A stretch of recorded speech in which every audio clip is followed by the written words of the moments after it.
Саг видео үзүүлж байна.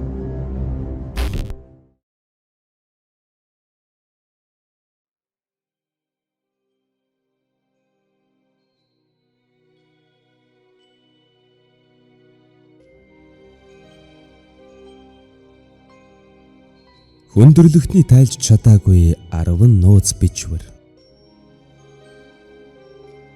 Хүмүүсийн тайлж уншиж чадахгүй байгаа нууцлаг бичвэр тэмдэгтүүд одоо хүртэл байсаар байгаа бөгөөд магадгүй тэдгээр бичээсийг тайлсан цагт бидний судалж дуусаагүй эрдний соёл иргэншил, нууц нийгэмлэг, дэлхийн удирдагчдын нууцыг бүрэн мэдэж болохыг үгүйсгэхгүй. Хүндрэлтэн хязээ нэгэн цагт бичиж үлдээсэн ч өнөө хүртэл тайлж уншиж чадаагүй 10 нууц бичвэрийг танд толилуулж байна. 1. Рики Маккормикийн бичвэр. 1999 оны 6 дугаар сард нэг хүн Орос сүрэггүй алга болсон бөгөөд 72 цагийн дараа Миссури мужийн Эрдэнэ жишийн тариан далбаагаас цогцсыг нь олсон байна. Энэ хугацаанд ийм болцож амжихгүй баймаар гэж дууалдтал ихэд муудаж гэмтсэн 41 настай түүний цогцсны халааснаас шифрлсэн 2 бичээс олжээ. Өгөн дэрбэр бүрэн дунд боловсралж эзэмшээгүй ажилгүй машингүй нэгэн байсан гин. Мөн насанд хүрээгүй хүүхэд хүчирхийлсэн хэрэгээр шорон сууж байж. Дэрээр нас барахаас өмнө 5 хоногийн өмнө Сент Луис дэх Форест Парк эмнэлэгт ээлжид үзлэгийн хийлгэхээр ирсэн гин. Холбооны мөрдөх товчооны шинжилгээний алба Америкийн шинжилгээний нийгэмлэгч энэхүү нууц бичвэрийг тайлахаар 12 жилийн турш оролдоод чадсангүй. Мөрдөн байцаагчид тос бичвэрийг аллах болохоос 3 хоногийн өмнө бижигдсэн гэж үзсэн байна. Алуурчид бүр хүүхэд байгаасаа энэхүү бичвэрийг кодолж нууцлан хинж мэдэхгүй техник ашигласан гэж Маккормикийн төрөл төрөсөд баталдагч харамсалтай нь бичвэрийн дэлгүүрийг тэдний хинж мэдэхгүй өнөө хүрчээ. 2. Криптос. Америкийн зураач Жим Самбарны бүтээсэн энэ баримл Виржин мужийн Лингли дэх тагнуулын төв газрын албан байрны өмнө бий. Үүн дээр маш төвөгтэй 4 бичвэр байдгийг 3-ыг нь тайлж уншсан байна. Харин К4 хэмээх алдаршсан 97 тэмдэгт бүхий 4 дахь бичвэрийг өнөө болтол тайлж чадаагүй л байна. 1990-ад онд ТТ-гийн орлогч дарга байсан Билл Стадман энэхүү хөшөөн дээрх бичвэрийг тайлахыг үндэсний аюулгүй байдлын агентлагт даалгасан байна. Даалгаврын дагуу тусгай комисс томилж 1992 онд гэхэд 4 мэдээллийн 3-ыг нь тайлж чадсан ч 2000 он хүртэл дэлгээгүй юм. Тус 3 хэсгийг нь 1990-ад онд ТТ-гийн шинжээч Дэвид Стейн болон цаас харандаа мэдээлэл зүйн мэргэжилтэн Жим Гелогли нараа компьютер ашиглан тайлжээ. Тайлж уншсан мэдээлэл ТТ-гийн захидлыг санагдуулдаг бол баримт нь хэвлэгчээс гарч байгаа цаастай төстэй. 3. Войничийн гар бичмэл. 15 дугаар зууны үед үйлдэлсэн Войничийн гар бичмэл нь сэргэн мандалтын үеийн хамгийн нэртэй онцгой юм. Худалдаач Вильфред Войничийн нэртэй энэ номыг 1912 онд үл таних нэгэн худалдан авсан байна. Энэхүү ном нь 240 хуудастайч зарим хуудас нь дутуу юм. Гар бичмэл геолог одон орон сансрын тухай зургуудаар дүүрэн. Дүүнчлэн одон орны тухай үл мэдэгдэх хүснэг дөөдөж бий. Нийтдээ 170 мянган орчим тэмдэгтийг ямар нэгэн дүрмийн дагуу байрлуулсан байна. Ямар ч зэг зай завсаргүй бичсэн энэ тэмдэгтүүд кодолж нууцлсан янзгүй ч энэ гар бичмлийг хэн бүтээв? Судлаач уу, ардын эмч үү, эсвэл хиймч үү? Намыг нэгэн цагт гэгэн Ромын эзэн тулсын хаан зурхайч хиймч Рудольф хоёрынх байж магадгүй гэж үзэж байлаа. Бас нэгэн таамаг бол Италийн зохиолч, зураач, уран барилгач, яруу найрагч гэгэнтэн Элзэж гүн ухаантан Леон Батиста Альберти юм. Барууны нууц бичвэрийн эцэг гэгддэг тэрбэр энэхүү гар бичмлийг бүтээгдсэн гэх цаг хугацаанд мөн амьдарч байсан юм. Дэрбэр дэлхийн анхны нууц бичвэрийн цагаан толгой, нууц бичвэрийн механик машин бүтээсэн хүн. Магадгүй Войничийн гар бичмэл түүний анхны дуршилтуудын нэг байж болох уу? Жохон бид Войничийн гар бичмлийг тайлж чадах юм бол та бидний шинжлэх ухаан одон орны тухай ойлголт өөрчлөгдөхийг үгүйсгэхгүй. 4. Шагбор дахь бичээс. Английн Стаффордширт байдаг Никол Пойсны Аркадий малчид зургийг дүрзэлсэн энэ баримлыг 18 дугаар зуунд бүтээсний дээр D болон M үсгийн дунд OUOSVAVS хүдийг дарааллуулан бичсэн байна. Зураг дээр хоёр чулуун толгой байгаагийн нэг нь энэ эмсэглэж байгаа халзан хүн, нөгөө нь урд чихтэй яман ивэртэй хүн. Хөшөөг авсан Жорж Ансоны таамгаар бол эдгээр үсг нь латин хэлний Optimae Uxoris Optimae Sororis Vidus Amantissimus Vovit Virtutibus гэсэн үгний товчлол. Хөрвүүлбэл хамгийн сайн ихтер хамгийн сайн эгч нараа чин үнэнч бэлэвсэн ярээс та нарын сайхан сэтгэлд үүнийг зориуллаа гэж тайлсан нэг хувилбар бий. Тагнуулын төв газрын хэлцүүч Кит Месси энэ үсгүүдийг Евангелийн Ионы 14-ийн 6 дахьтай холбож үзсэн байна.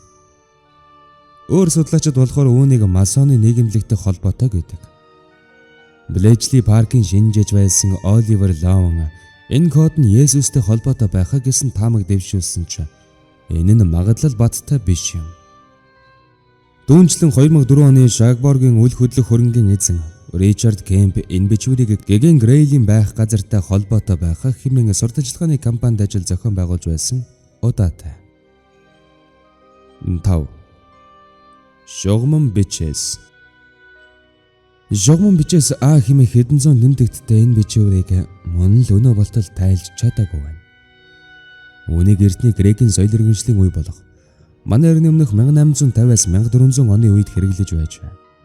Ахичуд Критэд цөмрөн орсны дараа бичээс Ааг халсан шугман бичээс Бг 1950-аад онд тайлж уншаад энэ бол грек хэлний эртний хэлбэр байна гэж тогтоосон. Гэтэл шугман бичээс А нь Б-гээсээ огтур учраас тайлж чадалгүй өнөг хүрчээ. Ихэнх тэмдэгтийг нь мэддэгч ямар хэл гэдэг нь ойлгогддоггүй. Үндсэндээ уул мөрн Критэд байгаа ч энэ хэлээр бичсэн дурсгал Грек, Израиль, Турк бүр болиг ардч бий.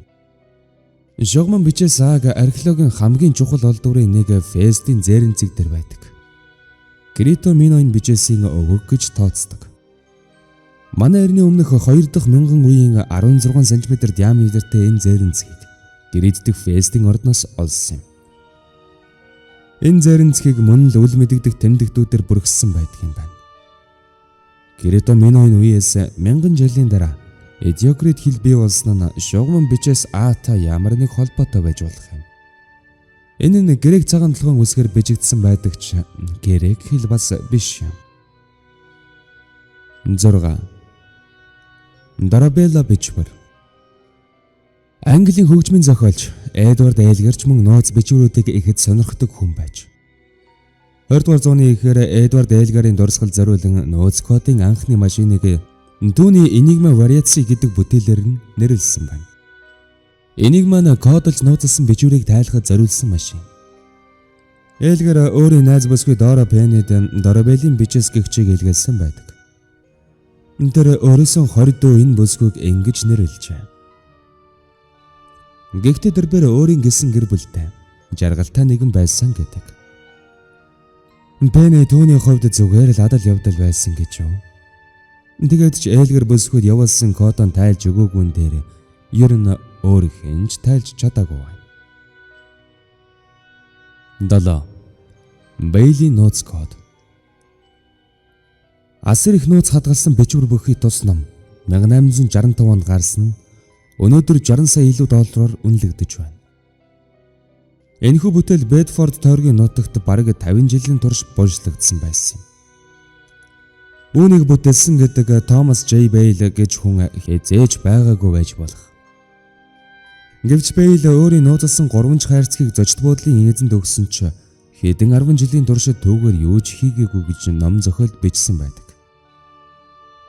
Харин Бэйлийн тухайд цаашид юу ч сонсогдоогүй таг болжээ.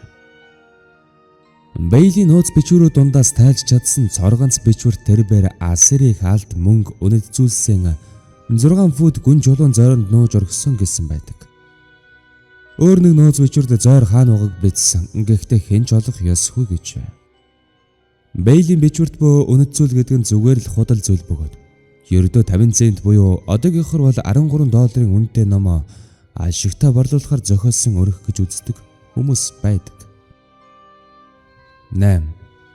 Алуурчин зодиакийн онцлог. Калифорни зураг алуурчин зодиак очтой тус итгээд Сан Франциско хотын цагдаа нарт хэд хэдэн нууц бичээс илгээсэн бөгөөд тэрхүү бичээст хотыг бүхэлдэн дэлбэлж чадах дэсрэг бөмбөг байгаа талаар бичээд байршлыг нууц код хэлбэрээр бичсэн байна. Дэрбэр захидлан тойрог хэрээс ордыг илэрхийлсэн тэмдэгт 13 одоос бүрдэх тэнгэрийн бүслүүр маягаар бичсэн байдаг.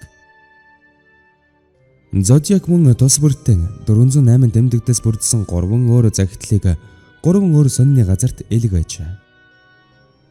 Аз болоход Салинасын нэгэн сургуулийн багш сонины газарт ирж уг тэмдэгтүүдийг үзээд шууд тайлсан байна.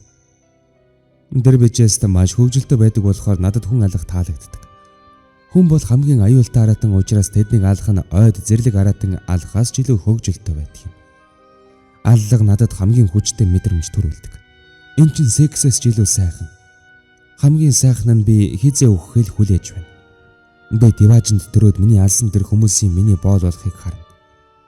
Миний боолуудаа цуглуулж авах тэр сайхан үйлийг зогсоож удаашруулж магадгүй болохоор би та нарт нэрийг хэлэхгүй гэлсэн байж. Зодиак 37 хүн алсан ч хязээч олдоогүй юм.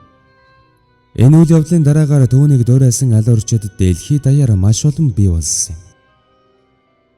9. Таман шууд. 1948 оны 12 дугаар сард Австралийн Сомертны наран шарлагын газраас нэгэн иргэдийн цогцос олджээ. Амиргдсан эрийг хэн болохыг тогтоож чадаагүй бөгөөд нууц хэвээр үлдсэн байна. Ямар ч хорны улмар олдсонгүй. Ер нь өвглийн шалтгааныг тогтоож чадсангүй. Сомертны тэрээр цагаан цамц, занга, хүрэн ноосон цамц, сааралд хүрэн хүрэмтэй байж. Хувцснуудынх нь хаяг тасран унаж, төрөвч нь байхгүй байж. Шүдний эмчид үзүүлж эмчилгээ хийлгэж байсан уул мөрч алга. Харин халааснаас нь таман шүүд буюу персээр дууссан гэсэн бичээстэй цаасны тасархай олдсон байна. Энэ тухай бичсэн сонинд тамам гэсэнтэй нь хамт таман гэд биччихсэн нь түүхэнд алдаатай нэр болон үлдэн хоцорч. Энэ бол 12 дугаар зууны Персийн яруу найрагч Омар Хаямын Рубиат хэмээх маш ховордсон төвөр зохиолын хуудасны тасархай байлаа. Номигч олов. Номын дотор талд нутгийн утасны дугаар болон кодолсон мэдээлэл байж. Үүнээс гадна ойролцоо байдаг төмөр замын өртөөний тээж хадгалах хайр цэгт эд зүйлтэй чамдан байсан ч энэ нь амиргдсан хүний хэн болохыг тогтооход тус болсонгүй. Сомертоны тэрээр өөдөн дайны үеийн маш нууц тагнуул байсан уу? Эсвэл нууц код сонирхогч байсан уу? Он жилүүд өнгөрсөн ч судлаачид нууцыг нь тайлж чадахгүй л байна.